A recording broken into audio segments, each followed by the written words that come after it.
When a door begins to sag over time and touch the floor, the problem is often not the door itself, but the hinge. To choose the right hinge, there are some key factors to always take into consideration. The first point is the most important: the weight and dimensions of the door.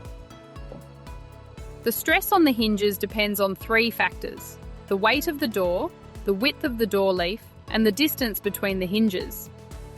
The rule is simple. If the weight increases, or if the width increases, or if the distance between the hinges decreases, the hinge is subjected to a greater stress. By the centre distance, we mean the distance between the centre of the topmost hinge and the bottommost hinge on the door leaf.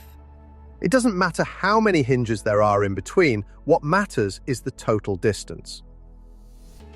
And it's crucial to remember that the shorter the centre distance is, the lower is the hinge load-bearing capacity.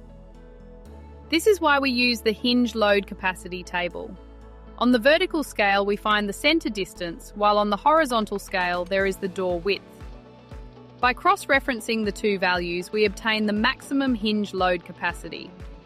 The highlighted areas indicate the combinations of the two values in which the hinge achieves its best performance, as tested in the laboratory.